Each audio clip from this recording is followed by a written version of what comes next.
seem a little too edgy to really like Idol. Well, I think the thing for me was over the past couple years, I had started working on demos and I was writing with some people, and I was kind of starting to really love the idea of trying to get into the recording industry. And I thought to myself, well, how am I going to be able to do this? And someone said to me, well, you know, you're not going to get signed unless you have a fan base. It just doesn't work that way. You have to have some sort of form of celebrity or something to like give you leverage in that field. And so I thought, okay, it's time to get some leverage. And so auditioning for American Idol just made sense. I was like, well, Yeah. So I didn't think I would make it as far as I did, though.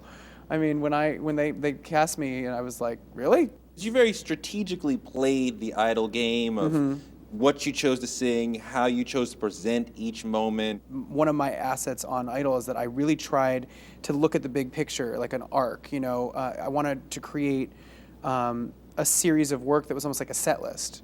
Mad World, for example, on Idol it's a great song. And I could have just stood there and sang it, and I thought, no, I want to create a mood. Look right through me. I find it kind of funny. I find it kind of sad.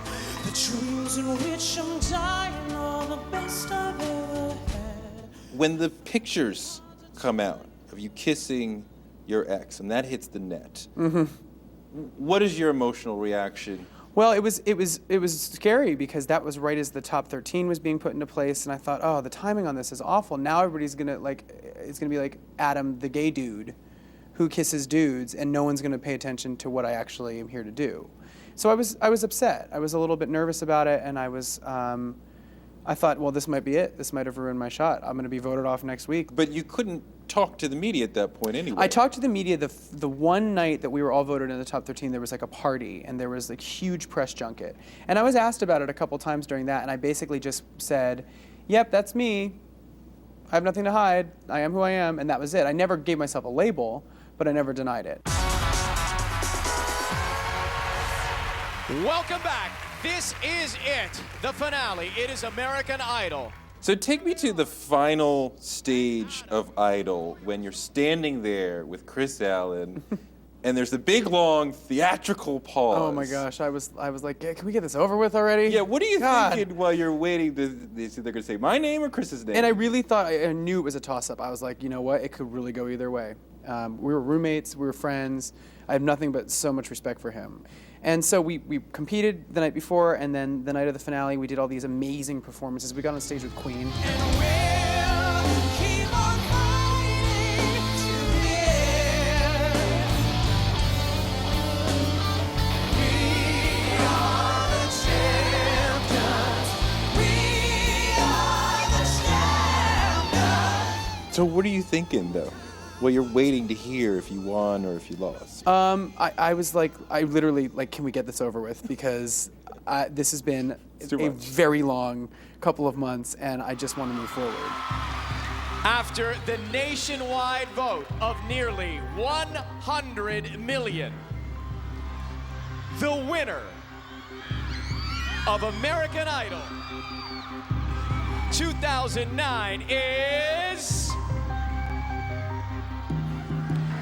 Chris Allen.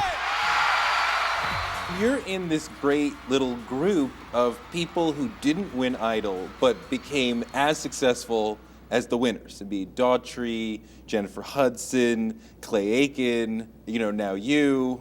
I think staying visible is kind of the biggest key with being successful outside of Idol. I definitely owe my management a great deal of debt because they were really great at keeping me in the public eye. One other influence on you that I'm imagining is Gaga.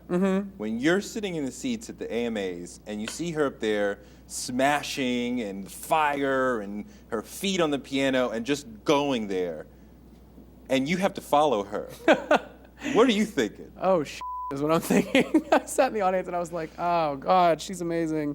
So when you come off the stage, did somebody say, hey, what the hell was that? That's not what you rehearsed? No, no one came. No, no one did. I thought, oh, it went well. That was interesting. I can't wait to see how that turned out.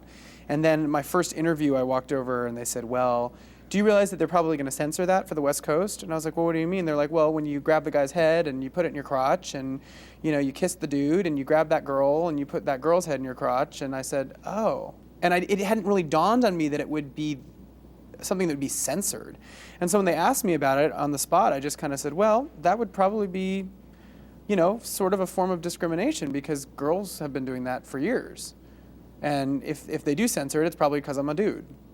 And that's kind of what happened. But hey, Madonna and Britney can kiss, and it's titillating. Adam kisses his keyboardist, and it's a problem. Mm-hmm.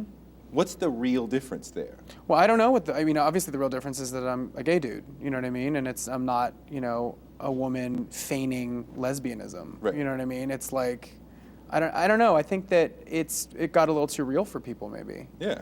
You know, and also I think that in that moment, you know, the lyrics of the song are, for your entertainment, they're sexual in nature. It's like, you know, it kind of has that double meaning. Like, I'm going to put on a show, I'm going to, you know, give it to you, but it's, you know, the double meaning is I'm going to hold you down and give it to you, you know? And so when I was in that moment, I was in an audience of industry people and other artists, and that's who I was looking at in the audience. That's who I was thinking about that I was playing to. You know, if there had been families sitting in the front row and children, I probably would have had a different energy going on, but I just didn't think about it. I was in the moment. Did any artists call you after the AMAs? They didn't call me, no, but you know, I remember, I think Rod Stewart was on The View and said, it's rock and roll. And when I heard that, I was like, yeah, Rod Stewart, yeah. I mean, when Rod Stewart is rock and roll. Yeah. I mean, like, he's the epitome of like, I don't give a shit. People saw that cover and they were like, oh, I just, you know, he looks a little feminine for me. I don't understand. I'm like, yeah, hello. Duh. Like, I had like so much airbrushing on that picture on purpose.